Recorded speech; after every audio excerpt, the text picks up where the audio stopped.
ഈ പെങ്കൊച്ചുങ്ങൾ കിടന്ന് നിലവിളിക്കുകയാണ്.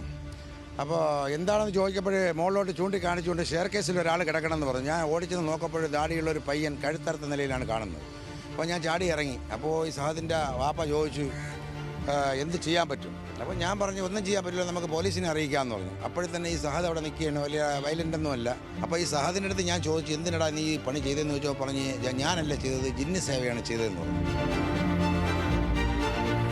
2024 ഒക്ടോബർ 14 രാവിലെ ചിതറ സ്വദേശി ഇർഷാദിനെ കഴുത്തറുത്ത നിലയിൽ കണ്ട ആംബുലൻസ് ഡ്രൈവറുടെ വാക്കുകളാണിത്.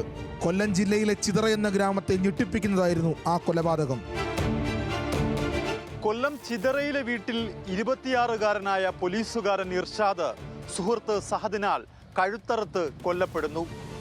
സംഭവ സ്ഥലത്ത് വെച്ച് തന്നെ സുഹൃത്ത് സഹദിനെ പോലീസ് പിടികൂടുന്നു. മാരക ലഹരി ഉപയോഗത്തിന് അടിമയാകുന്നവർ നടത്തുന്ന അരുംകൊലകളിൽ ഒന്നു മാത്രമാണോ ഈ സംഭവം?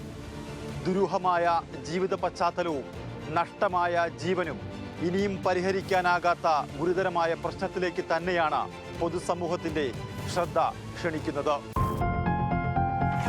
ഏറെ നാളായി ഇർഷാദ് സുഹൃത്ത് സഹദിന്റെ വീട്ടിലാണ് താമസിച്ചിരുന്നത്. രാവിലെ പുറത്തുപോയി വന്ന സഹദിന്റെ പിതാവ് അബ്ദുൽ സലാമിനോട് കൊലപാതക വിവരം പ്രതി സഹദ് തന്നെയാണ് അറിയിച്ചത്. അബ്ദുൽ സലാം മരിച്ചു കിടന്ന ഇർഷാദിനെ മുറിയിൽ ചെന്ന് കാണുന്നു. പോലീസും സമീപവാസികളും വിവരമറിഞ്ഞെത്തിയപ്പോൾ കണ്ടത് ലഹരിക്ക് അടിമപ്പെട്ട മൃതദേഹത്തിനരികിൽ ഒരു കൂസലുമില്ലാതെ അർദ്ധ അബോധാവസ്ഥയിൽ ഇരിക്കുന്ന സഹദിനെയാണ്. ചോര വാർന്നു കിടന്ന ഇർഷാദിന് സമീപം സുഗന്ധ വസ്തുക്കൾ കത്തിച്ചു വെച്ചിരുന്നു. രാസലഹരി അയാളെ അത്രയും ആഴത്തിൽ അടിമയാക്കിയിരുന്നു. അയാൾ അപ്പോഴും പറഞ്ഞുകൊണ്ടേയിരുന്നു, ലഹരിയാണ് ഇർഷാദിനെ കൊലപ്പെടുത്തിയത്. ലഹരി തന്നെയാണ്, 100% ലഹരി തന്നെയാണ് ഇത്. ഇപ്പോൾ ഈ 6 മാസത്തിനകത്ത് വെച്ച് 225 കിലോ 135 കിലോ വരെയുള്ള കഞ്ചാവ് ഈ ചിതറ കല്ലുവെട്ടാങ്കുഴി ഈ ചിതറ മേഖലയിലുള്ള 10-25 വയസ്സായ പയ്യന്മാർ ഉപയോഗിച്ച് അവരെല്ലാം ഇപ്പോൾ ജയിലിലാണ്. അപ്പോൾ ഈ ചിതറ മേഖലയിൽ വളരെ ഒരു ലോബി തന്നെ പ്രവർത്തിച്ചുകൊണ്ടിരിക്കുകയാണ്.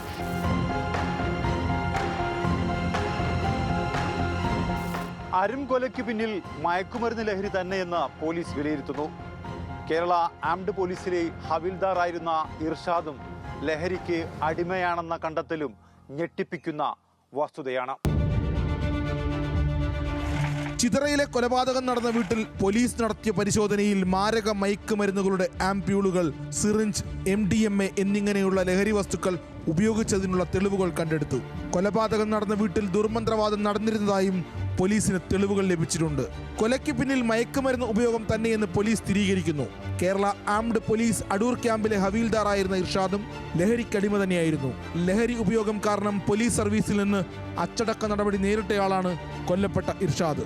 കഴക്കൂട്ടം, ചടയമംഗലം, പോത്തൻകോട്, ചിതറ എന്നീ സ്റ്റേഷനുകളിലായി 20-ലധികം ലഹരി കേസുകൾ സഹദിന്റെ പേരിലുമുണ്ട്.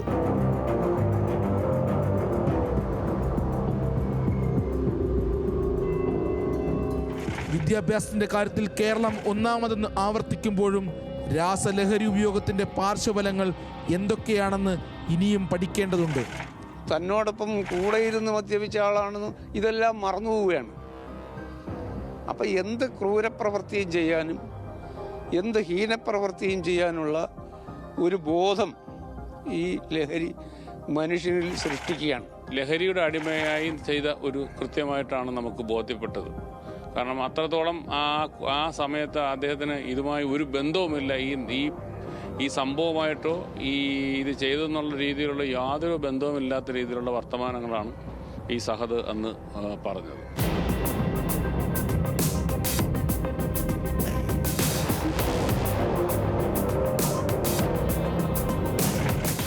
വർഷങ്ങളായി ആത്മസുഹൃത്തുക്കളായ 2 പേർ, നാളുകളായി ഒരു മുറിയിൽ ഒന്നിച്ച് താമസിച്ചിരുന്ന സുഹൃത്തുക്കൾ, കൊലപാതകത്തിന് മുമ്പ് ഒന്നിച്ചിരുന്ന് ഭക്ഷണം കഴിച്ചവർ. 2 മണിക്കൂറിന് ശേഷം അതിലൊരാൾ മറ്റൊരാളെ കഴുത്തറുത്തു കൊല്ലുന്നുവെങ്കിൽ അത് വിരൽ ചൂണ്ടുന്നത് എന്തിലേക്കാണ്? ക്യാമറ പേഴ്സൺ വിജീഷിനൊപ്പം ഷമീർ, ന്യൂസ് മലയാളം, കൊല്ലം.